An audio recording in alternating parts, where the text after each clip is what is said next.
I want to start off this video by taking a moment of silence, not just for my mother, but also for those who have lost a parent, a significant other, or somebody that meant a lot to them. I want to take this moment to honor their memory.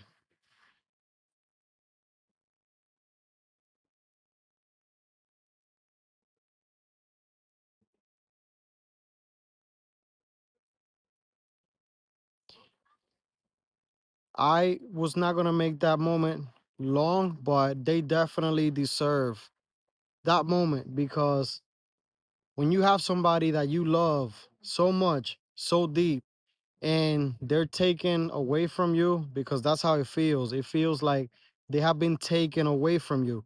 It feels like they have been ripped from your heart. When you have that happen to you got to take a moment to honor them. So I know this is not your standard YouTube intro. A lot of people don't start like that, but my mother and that person that you love, they deserve that moment because they existed. They were special and they are special in your life. So, yes, I wanted to start off with that. Now, I lost my mother in 2017. And honestly, I wish I could tell you that everything like that pain stops. In my experience, it doesn't stop. In my experience, grief is something that it changes you. It changes you very deep. In my experience, it changed me tremendously. Now, my mother obviously was everything to me. We had a great childhood, but not a great, my teenage years were not so great because of things that happened in our life. And I will talk about that because even though it's hard, even though it's hard, it is my story. And I want to share my story with you so that you could, so that you could relate. I know that when I hear other people's stories, there is always something that I take from it. There is always something that helps me. There is always something that inspires me. So, what I hope is that this story helps you, inspires you in some type of way. At least, at the very least, I wanted to help you understand that we all go through things. We all go through things that we wish we wouldn't go through or we wouldn't have gone through, but they are part, like those things, they are part of what makes us who we are today. And right now, today, I'm here in Florida in part because of my story. I'm from Puerto Rico. This is where my mother raised me. And maybe this is partially or partly why I'm obsessed with Florida because it reminds me of Puerto Rico and I love Puerto Rico.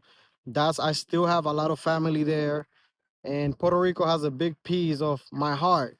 Now, I don't live there because, of course, in my teenage years, I was brought here to the United States, and you get used to a certain standard of living that, sadly, as of right now, it's very hard to obtain that there. So, as much as I love my island, as much as I love my people, a lot of us that leave, and even though I didn't leave by choice, I could always go back. That's definitely a choice that I could make. But a lot of us don't go back because the standard of living is not the same. I mean, I have to be honest with you. So for me, Florida is that happy medium in between of like, okay, it reminds me of Puerto Rico. It reminds me of, my upbringing, but I could still have the standard of living that I want to have for my family. Now, that's not to say that people don't live good in the island.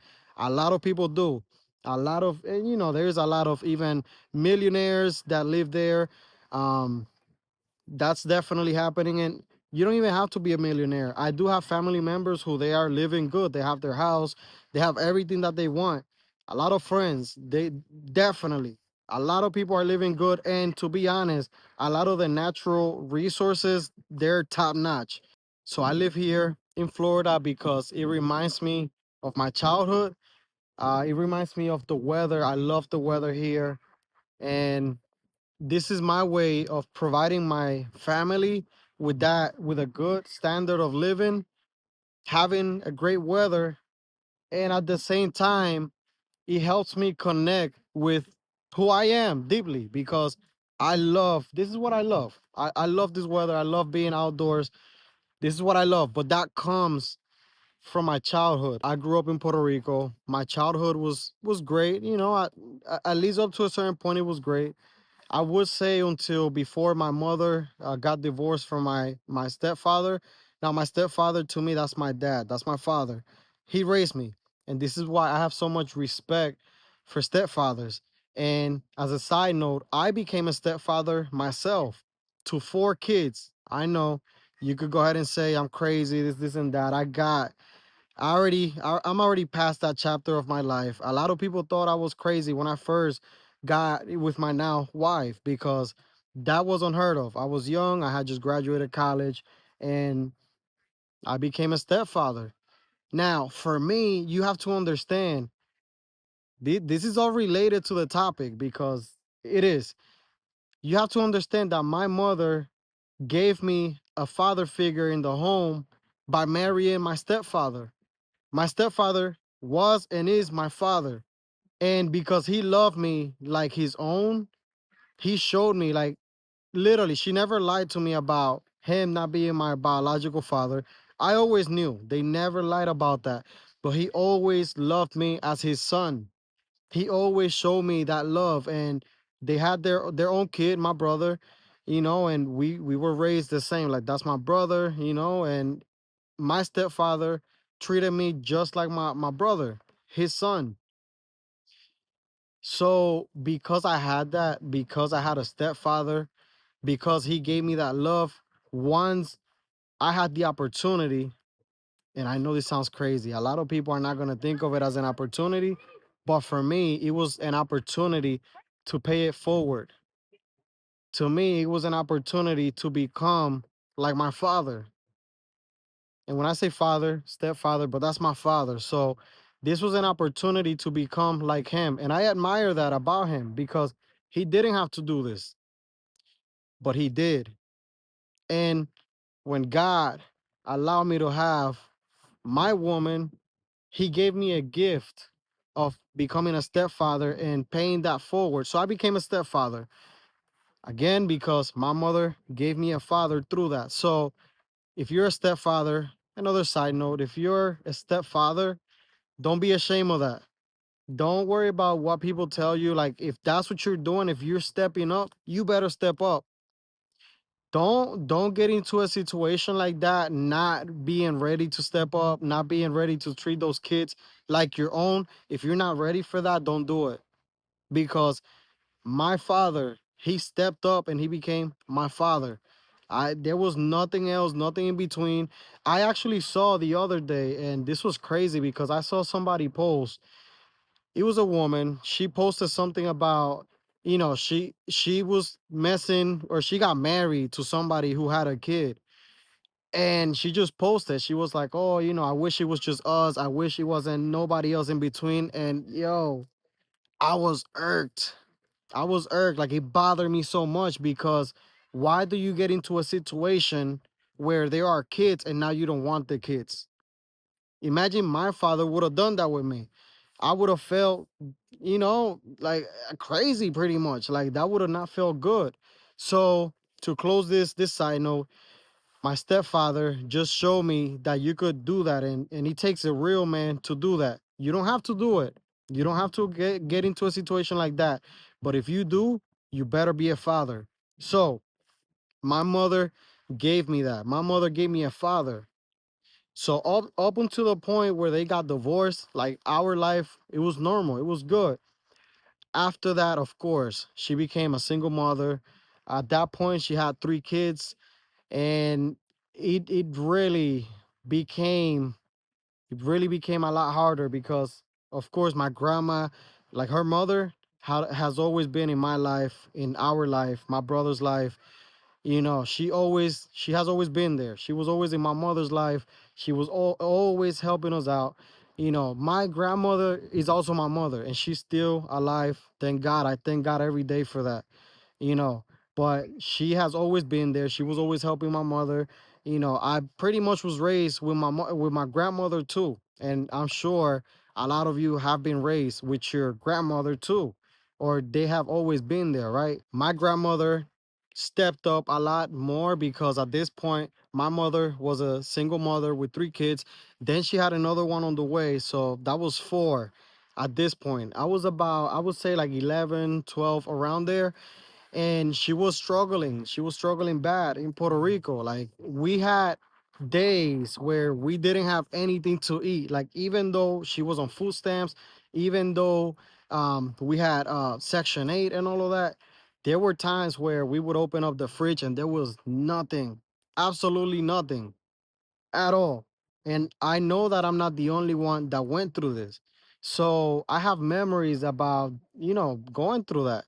And it's funny because I recently went to Puerto Rico, like 2 months ago. I went back and I ended up going to my one of like the places, one of the neighborhoods where we used to live at, especially this place where we went through that, where I experienced having an empty fridge, like all of that. I went to that neighborhood and I remember, like, I had to go to this it was like this poppy store type of thing where my mom used to like the owner of that store. He used to, I don't know what the word is, but she used to go there, get food, and she would just pay it back later, like whatever you call that. In Spanish is cogía fiao. Cogía fiao. That's what we call it in Spanish. And sometimes that's how we would eat, because she would go to the store, they would let her take whatever and she would just pay it back later. So I drove by and I saw the store, like the store was still there. So I don't know, I want to go back one day. Like, when I went, it was the weekend or whatever, so it was closed. But I'm hoping to be able to go back one day. And if I don't think, I mean, I don't know if the same owner is gonna be there, but if it's a family member or whoever, like, if they're still there, like, I want to bless them somehow one day. I'm hoping that trading takes off, that everything takes off, so I could do that for them and for a lot of other people, because there have been a lot of people that helped us out. You gotta think, you have a single mother with 4 kids, of course. Remember, we went from 3 to 4 when I was becoming a teen. So, but there was a lot of people that helped us along the way. And I want to give back. Like, it's been in my heart. And sometimes I be thinking that my journey has been a little bit hard, because I do want to I want to bless so many people that I kind of think that is a challenge right now, but I'm not quitting. I'm going forward. All right. So I went to Puerto Rico, like I said, so the store came back. All right.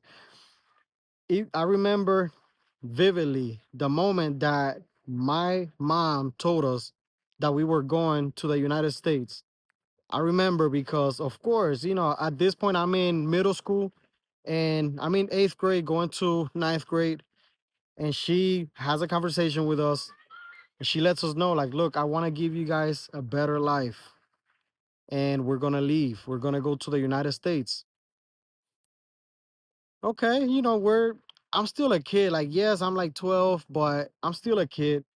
So I didn't really understand, but you just do a lot of us just do what our parents end up doing. Like, we just follow them. We're kids. So that's it. I remember, like, in my memory, what I remember after that is just being on the plane, being on the plane. And it was an exciting time, but it was, the way I remember it is like there was so many new things happening at the same time. So many new things happening so fast. I didn't speak. I thought I spoke English. I really thought I spoke English when we left Puerto Rico. I thought I was gonna be fine, but we get here to the United States, and I went to Pennsylvania, and everybody obviously was speaking English when we got to. And actually, well, I didn't go straight to Pennsylvania. The first airport that we went to, it was the one in New Jersey. I forgot, Newark, the Newark airport. That's the one we went to. We went to my uncle's house in New Jersey, and we stayed there just for pretty much the night, because then we were gonna go to Pennsylvania to my uncle's house, my other uncle's house. So we get there, whatever. All right, we touch down. Everything, you're a teenager. Everything looks new. Everything is exciting. So I'm just going on, enjoying the ride. So all right, we get to Pennsylvania. The next day we get to my uncle's house. And this uncle, he has been a key part of my life because he was there for us when we first got here. He was there.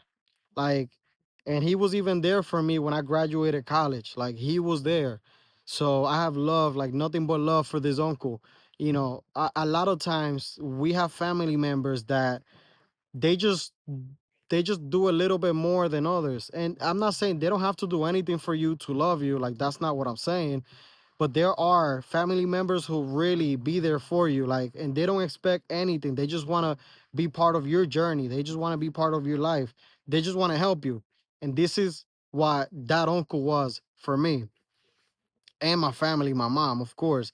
So we get to his house, and at this point we just start acclimating to the environment. We got to Bristol, Pennsylvania. That's really where I got my start here in the United States. We got to Bristol, Pennsylvania, and within a few days, they signed us up to school. So we started school, and I'm the oldest of all of my brothers. So I started ninth grade in Bristol, PA, Bristol High School. So if I don't think anybody from Bristol High School is watching this, but if you're watching it, you know, shout out to you. So we get there, and I thought I spoke English because I took my English classes in Puerto Rico, and I was getting all A's, so I thought I spoke English. But the culture shock when we got to the school was crazy. The culture shock, I didn't understand nothing nobody was saying, like nothing, nothing at all.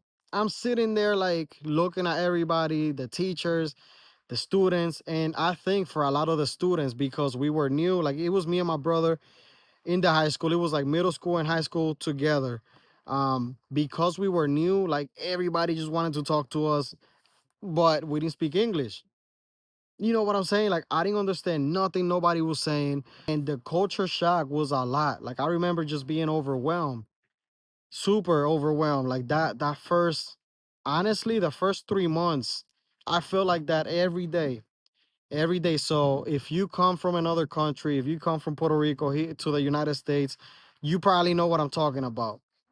So I remember making friends with the Spanish kids, with the ones that spoke Spanish. Like, they went through a similar thing, but they got to Bristol before me. So they already spoke English. So they were the ones like helping me out. They were the ones helping my brother out.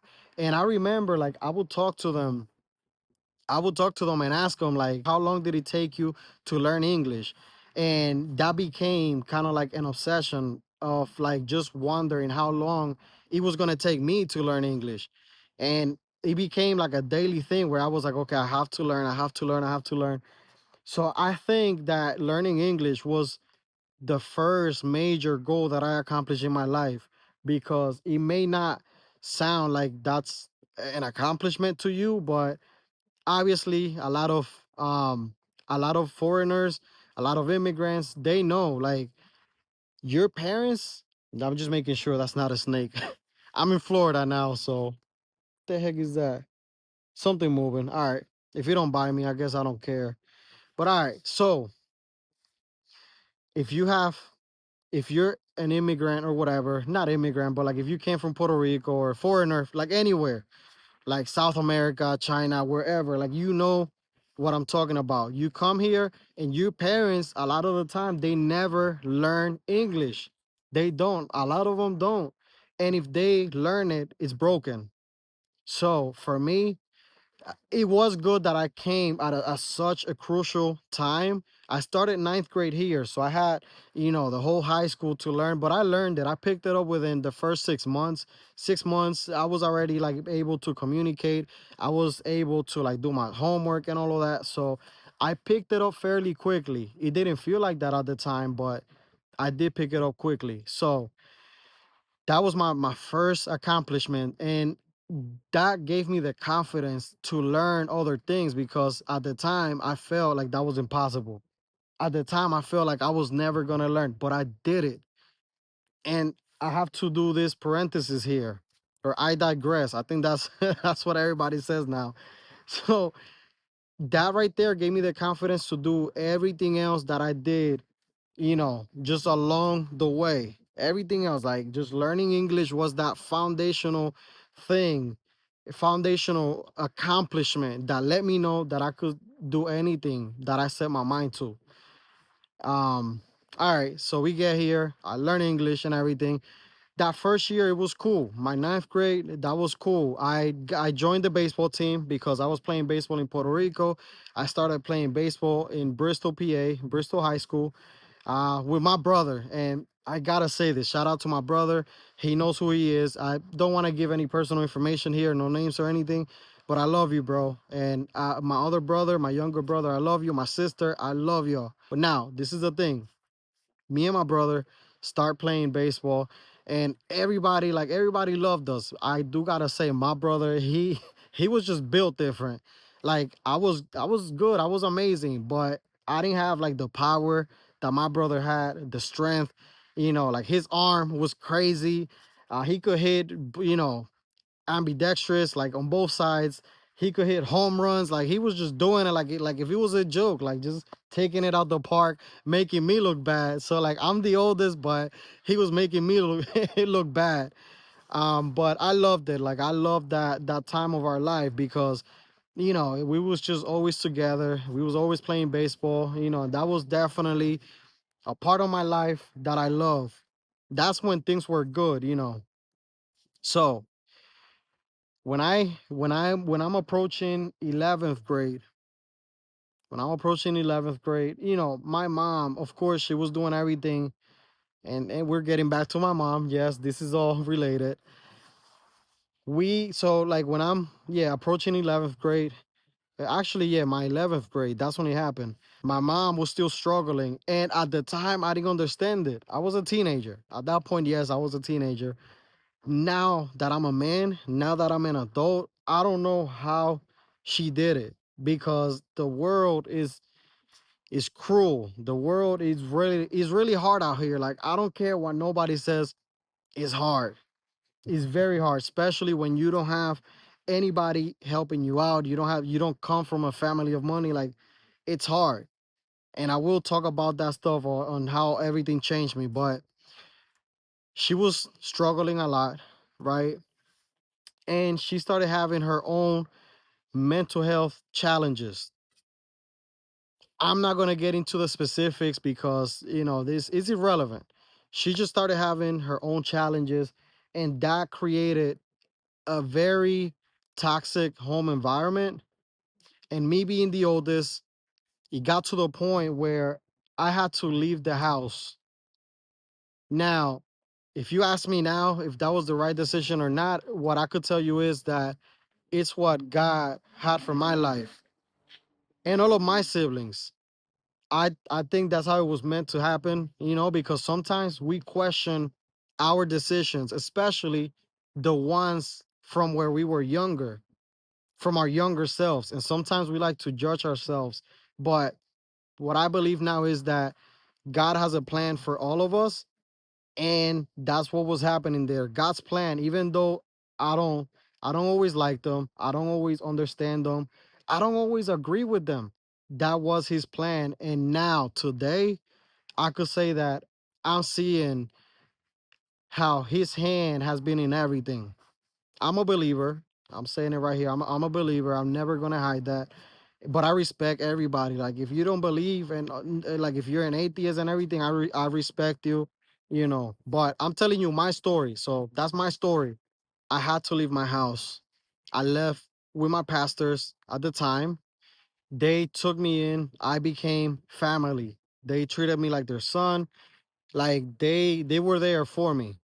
And what I have to say now is that, like I said, I saw God's hand in everything, even the people that He put in my life to help me out at such a crucial time. It was all God. I have to give Him credit. So I leave the house. My brothers or my siblings, they didn't leave yet, but they were, at some point they were removed, and this broke me. Like And I'm not blaming my mother because I understand that life is hard. A lot of the things that happen in your life, you don't have control over them. And she didn't have control of a lot of things. Of course, I can't judge her. It's life. These are some of the things that I have learned, and I'll get into the lessons pretty soon. But I have to tell you that that moment when my siblings were removed from the house, that hurt me to the core. Like it hurt me so bad, to the point where it is something that I have worked through the years. We have a great relationship, me and my siblings, or my siblings and I. We have a great relationship, and honestly, even though I hate that things happen this way, even though that it's something that I don't wish upon anybody. I don't even wish this upon my worst enemy. Like I don't want anybody to go through this type of things. But if you did go through these things, I just have to say one thing. It doesn't matter what you went through. I know, I know things are hard, but you could either use it. You have two choices. You could use it as motivation, or you could use it as an excuse. And a lot of people used to tell me, like, I don't know how you turn out to be so good, especially after going through everything you went through. But for me, that was never an option. For me, I didn't use my situation as an excuse to do bad things, to do negative things. That wasn't an option. Although I do understand why people choose what they choose, because I'm not going to sit here and say I don't. Life is so hard that I could see why people get desperate. And that's what I'll say. People do get desperate. In my book, I pray I never, I try to say, I try not to say never, but I pray I never hurt anybody through my actions because I'm desperate. Like I pray I never do that. But other people do that. In my book, that's not allowed. Like I love people. I love people. So, I believe in God. I believe that God is going to take care of me as long as I'm taking care of myself. I do have to take care of myself. Faith without works is dead. You have to put in the work, but I do believe that as long as I'm putting in the work, God is going to take care of me. So, things were hard. They were removed from the house, from our home, and that crushed me. My senior year, I went to a new school. So now this is a weird time in my life because I had my dreams of becoming a baseball player, but now going to a new school, they're looking at you like you're a senior. We really don't want a senior right now because they have a team to build. Like, long story short, I didn't get into that team because it was my last year. And they did tell us, like, look, it's his last year. We want freshmen. All right, whatever. That's something else. Like I go to a new school. I don't know anybody. I have to make new friends. I don't get into the baseball team. Everything was dark. Like everything was dark. Yes, I had the support of my pastors, my family. At the same time, it's still a time of so much change. And that's not change that you want. Nobody want to just leave their house, to leave their home. Of course, unless you're being abused or something is happening. I'm not saying that was my case, but I could understand that not everybody has a stable or a safe home. But in a perfect world, we all want to be in a good family, in a stable home, in a safe home. But I had to leave that. Remember, so like I went to like I said, I went to a new high school, didn't make the baseball team, like I was saying, and I did make a few friends, but it was that last year. Now, before that, I made friends with everybody. Like in Bristol, I was friends with everybody, but it was just a hard time. Like I guess I'll say it this way. I wasn't in a position like mentally to really be outgoing. I didn't really want to be outgoing. So because I wasn't outgoing, I just waited for people to talk to me. And if you're watching this video and if you're going through something similar, or if you went through something like that, you could understand. You could understand what I'm talking about. But that was one of the weirdest times in my life, my senior year. I graduated, and I'm going to go forward now because I went to college. College could be another video. I could make another video about that if you want me to, but I'll say this. I graduated college. I finished college. Like, that's behind me. I could make another video about that because of course I had my challenges.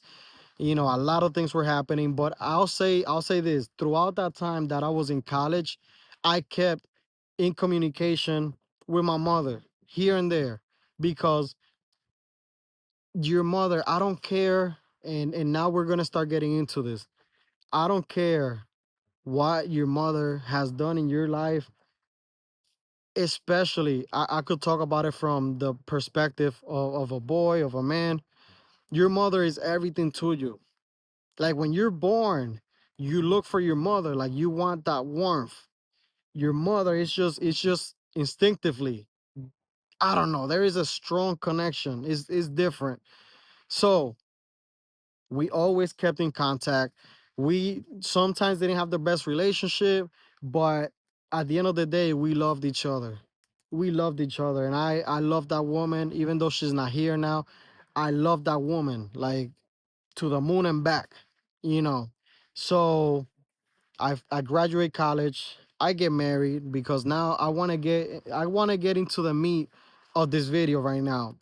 So graduated, got married, and actually, no, before getting married, right before getting married, this is the day I proposed to my wife. I proposed to her. She says yes. Super happy. Now I remember going somewhere with her and like some friends, and I get a call from my mom. Now, this was the hardest call, or the hardest, well, I only had two hard calls in my life, and it was the day that I found out she passed, and this call right here. This one was first. So I have to say this was the hardest call at that time that I ever received. And she called me letting me know that she had stage 4 cancer. I received those news, and I just stayed quiet. I stayed quiet. She tells me she has cancer, stage 4. So I'm like, what do you mean stage 4? Because I didn't know much about that. And she didn't really say much, but of course I did my research after that, and when I read it, I'm like, okay, like, this is not what I wanted to hear. She tells me that, of course, like, it breaks my heart, my world, just like, it was dark. Like, everything was just, it was just dark. Everything about that was just dark. When I do my research, I know that we don't have a lot of time. So I go see her in Puerto Rico. I go see her. When I saw her, I had an image of her in my mind from the last time I saw her. And even though we kept in contact, she wasn't always here. She was here sometimes, like in Pennsylvania, or she might have moved to New Jersey, or then she moved back to Puerto Rico. So I didn't get to see her that often. I did see her a couple of times, but just not all the time, or not as much as I now would have liked to have seen her at that time. But anyway, when I go to Puerto Rico and I see her,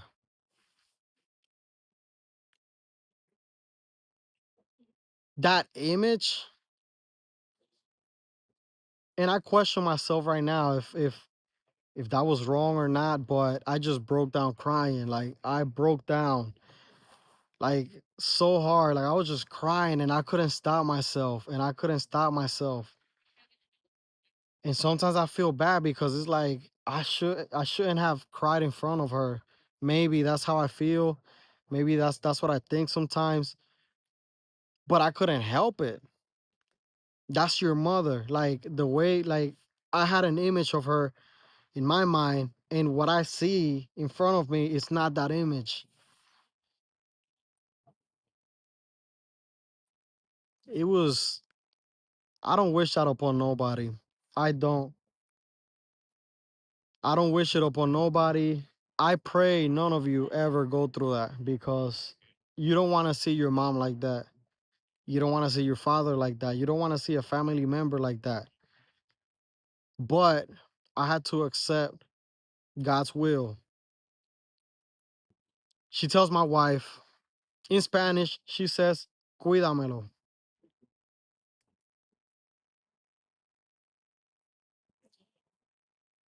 And I don't know, maybe this is why my wife and I, we are so close. Maybe this is partially or partly why we have such a great relationship. We don't let anything really go to a next level. We don't let any problems that we may have, we don't let them escalate. We have great communication in part because we know what my mother's wishes were. Cuídamelo means take care of him. She told my wife to take care of me.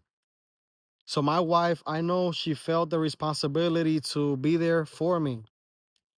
At the same time, that was her way of saying goodbye because she knew, if you're saying take care of my son, it's because you're, and I'm sorry, I hope this video doesn't trigger anybody, anybody that's been through something similar. But if it's triggering, you could just stop right here. Um, I respect your pain. I respect your struggle. So if this is too much for you, you could just click off. That's okay. But yes, she was getting ready to leave, and I knew it. I knew it. I knew it in my heart. I had to accept it. It was hard, but it is what it is. It's it's God's plan. So I lose her that same year, 2017. I lost her in November of 2017. I received a call. I was getting ready to go to church to play the piano. I play the piano. And as I'm getting ready to go to church to play the piano and everything, I received this call from a family member.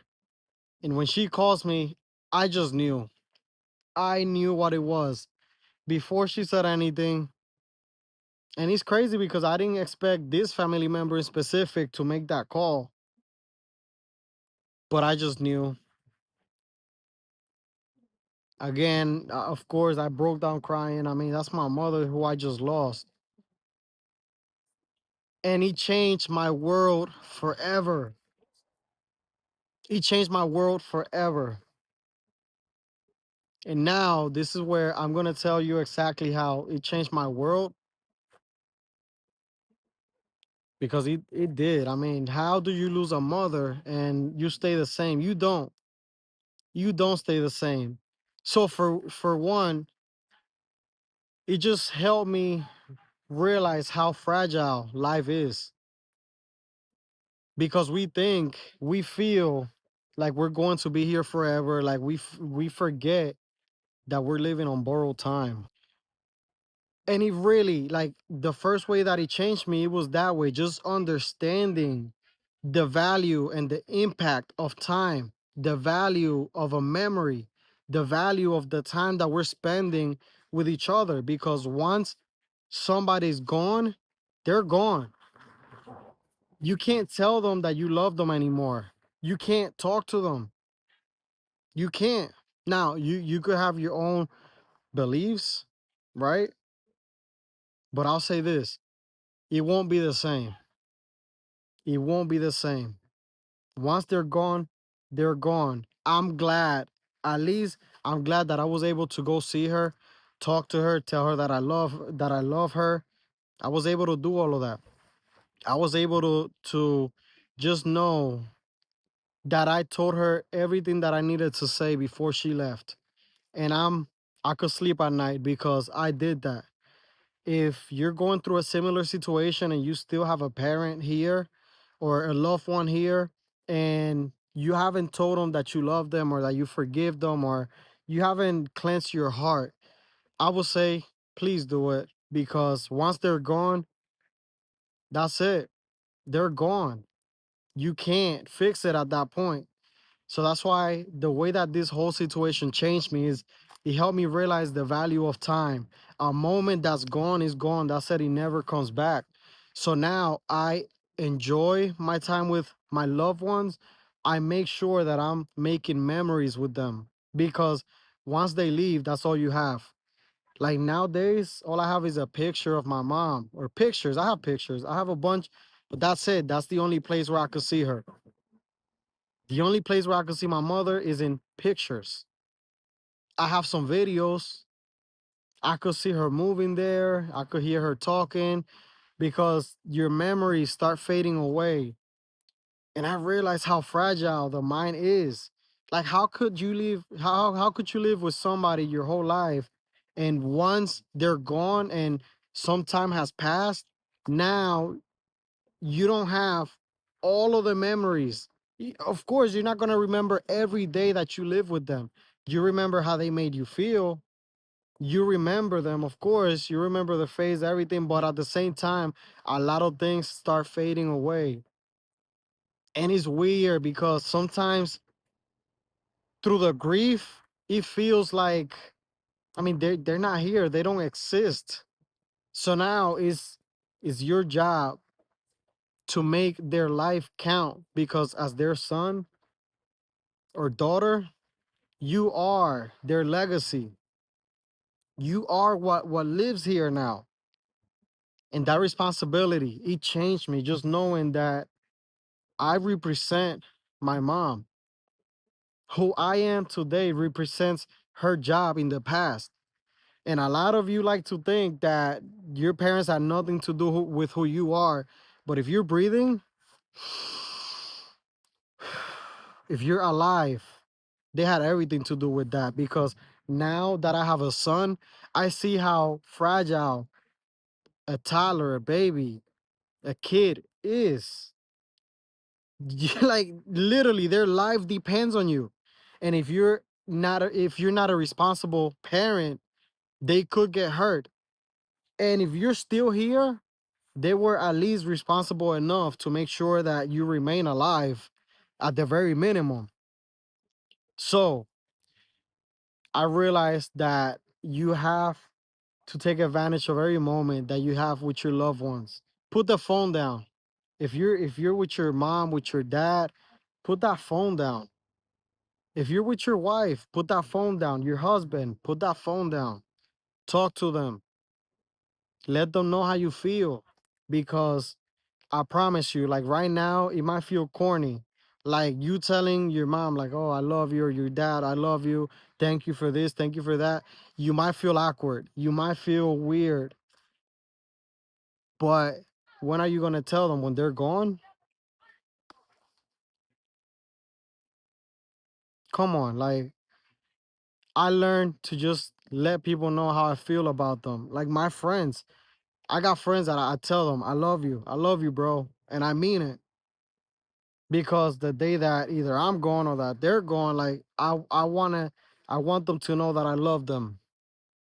So it changed me in that way. It changed me in a way where I let people know how I feel about them. Now, I'm not saying it in a way, again, that's corny, that's like lovey-dovey. Like, no, it's just a sincere way. Like I just let them know sincerely how I feel about them. In the right moments, of course, but let people know how you feel.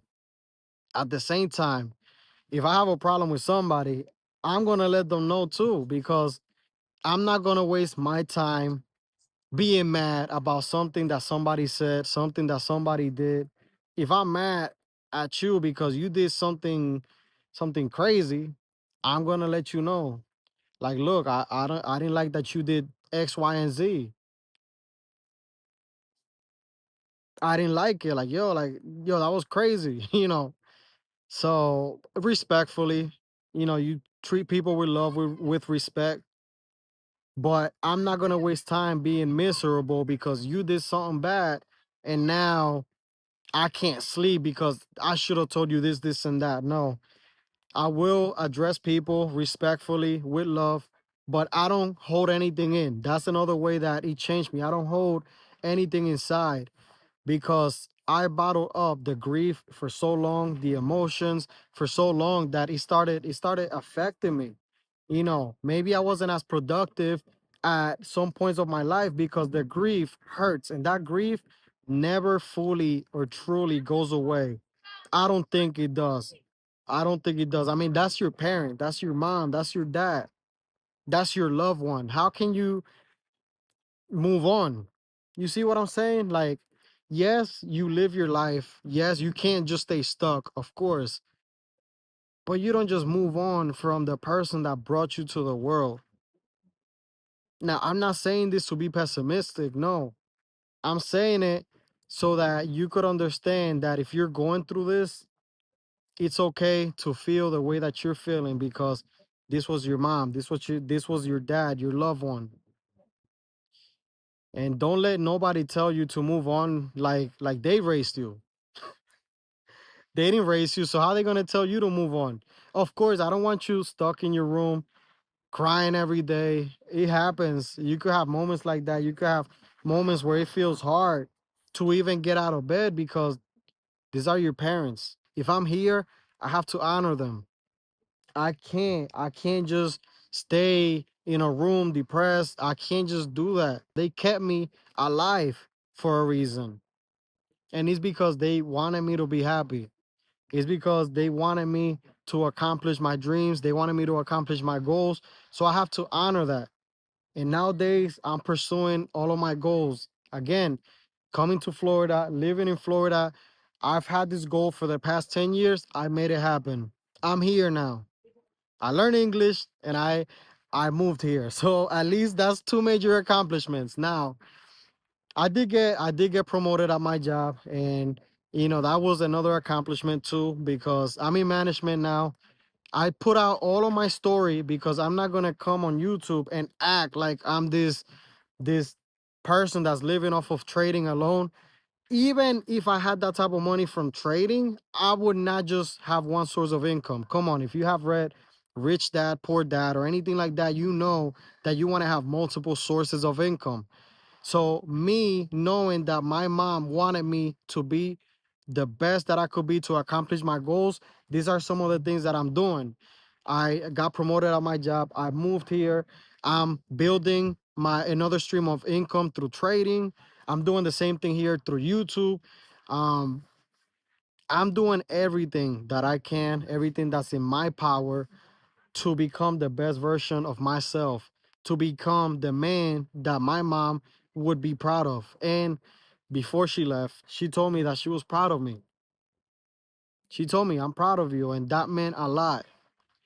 Even though the relationship at some points, they were not where I wanted it to be or where she wanted it to be, we forgave each other. And that forgiveness is everything because I could sleep at night. Like, that's one thing. Like, I don't care what's going on, I could sleep at night. I don't care what's happening, I could sleep at night. A lot of people, and it's crazy because I met somebody in college who, this is horrible. It's horrible.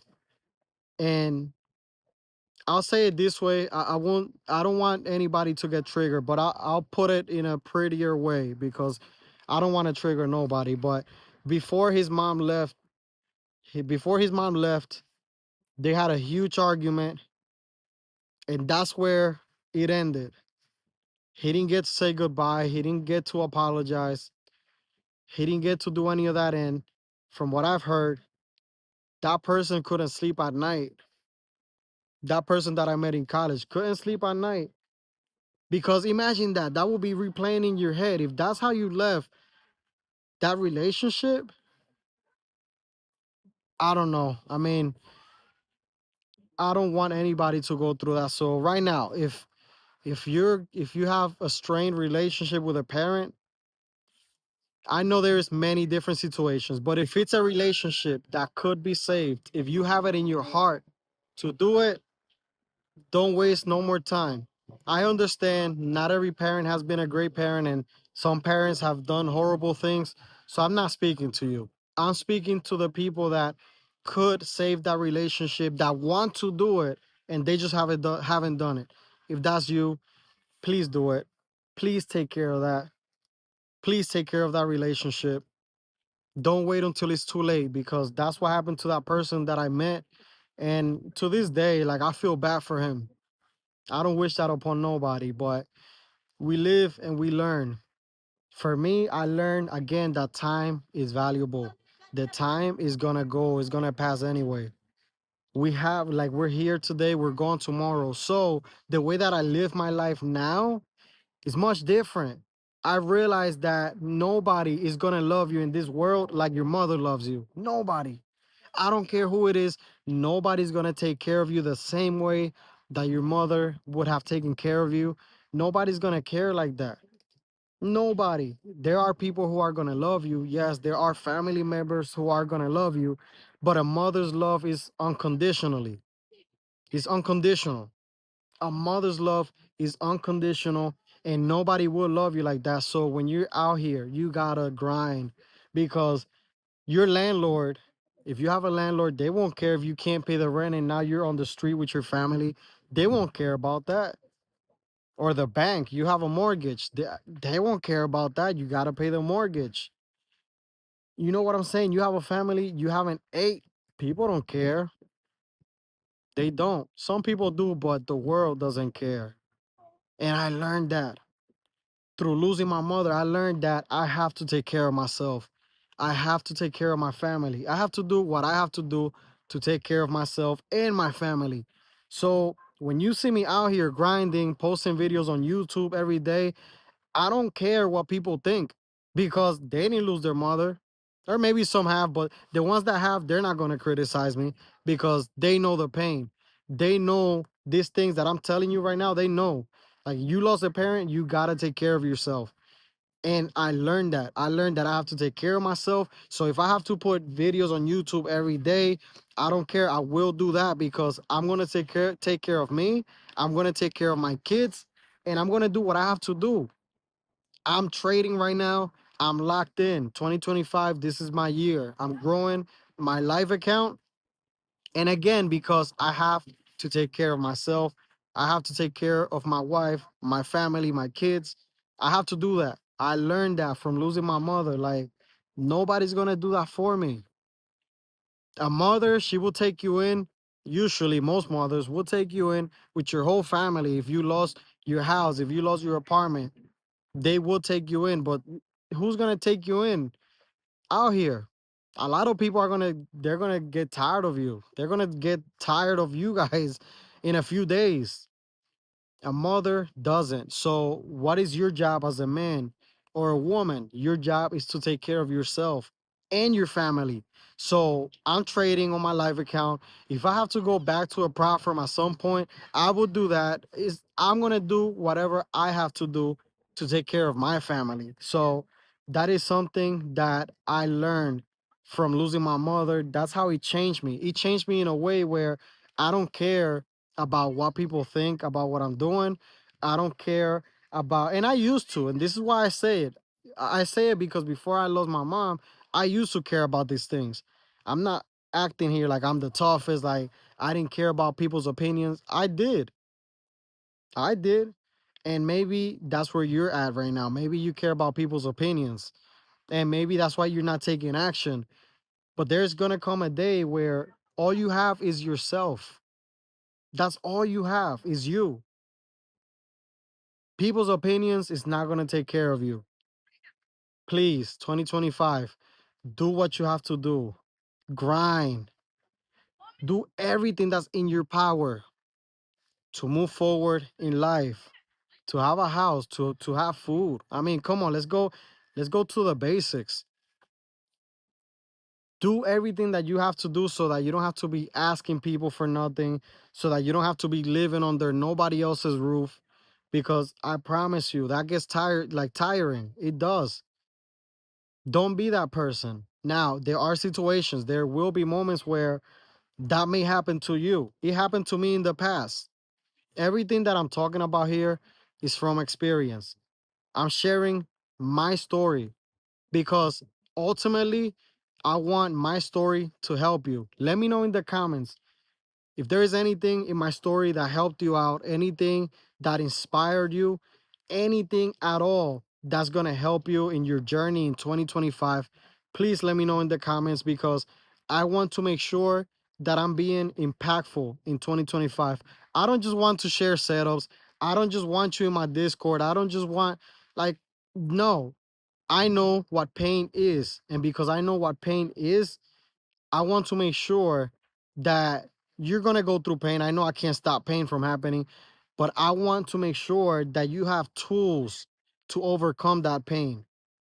You know what I'm saying? Like, yes, I'm trading. Yes, that's what I'm teaching you. But I'm not teaching you just so that you could learn how to trade and this becomes like a video game. No, I want you to be able to earn from the markets so that you could provide for yourself, provide for your family. And listen to this, I'm not even telling you to quit your job. I'm not even vouching for that. Like, I have a job.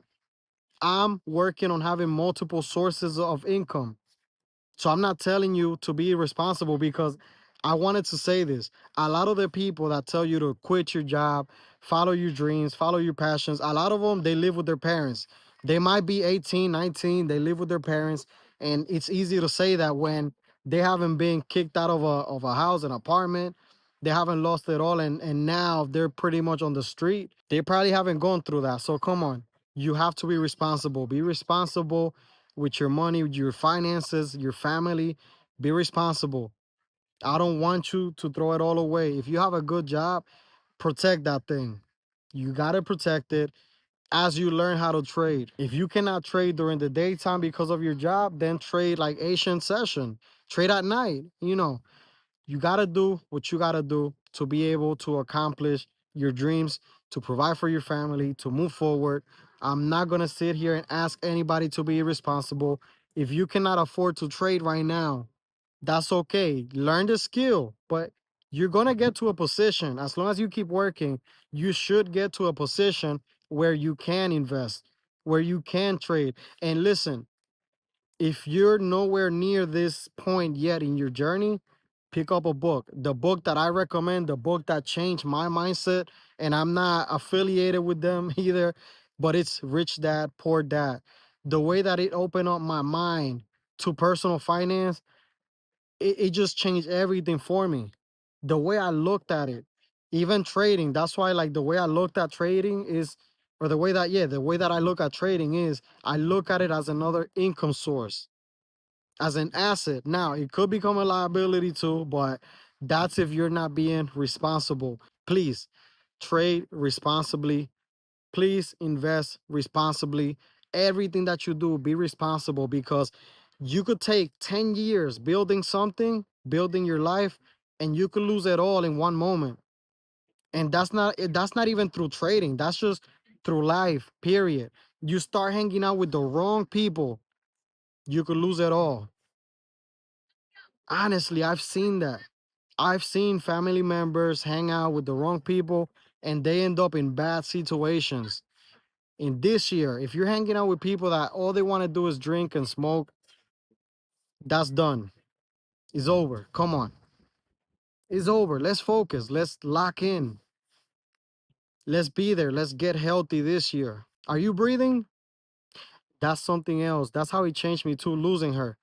When I go through bad stuff, now nothing feels like it's horrible. Like, as long as I'm breathing, I ask myself, are you breathing? This too shall pass. Are you breathing? This too shall pass. I have an opportunity to change my situation because I'm breathing. I'm breathing. And if I'm breathing, I could change my situation. If I'm breathing, God could change my situation. If I'm breathing, something's going to change. And I'm going to leave it here. If you're breathing, you could change your situation. I learned that from losing my mom. She can't change nothing now.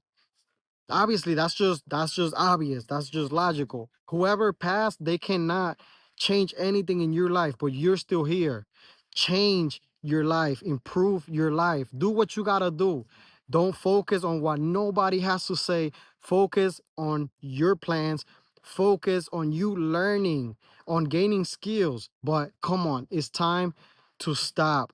It's time to stop doing the things that are holding us back. In 2025, I need you to focus. In 2025, I need you to lock in. If you're breathing, you could change your life. If you're breathing, that means that you're still here. If you're moving, you see, move. Like sometimes you just gotta move. Like if you feel like you're in a bad situation, go for a walk. Like just move a little bit. If you have movement, you're blessed. That means you're alive. And that's the main thing. That's the biggest blessing that I learned from this misfortune or just God's plan. I mean, because I'm not gonna sit here and say I haven't questioned it. I've gone through all of the stages of grief. But one thing that I took from it is that I'm still here. And if I'm still here, I'm going to provide for my wife. If I'm still here, I'm going to change my son's life. I'm going to break generational curses. That's what I'm doing. And what are you going to do for your family in 2025? Let me know in the comments. What are you going to do for your family in 2025? If you're breathing, what are you going to do this year? Let's do that. Let me know in the comments. As long as I'm breathing, I'm going to do X, Y, and Z in 2025. I'm going to give you mine right now.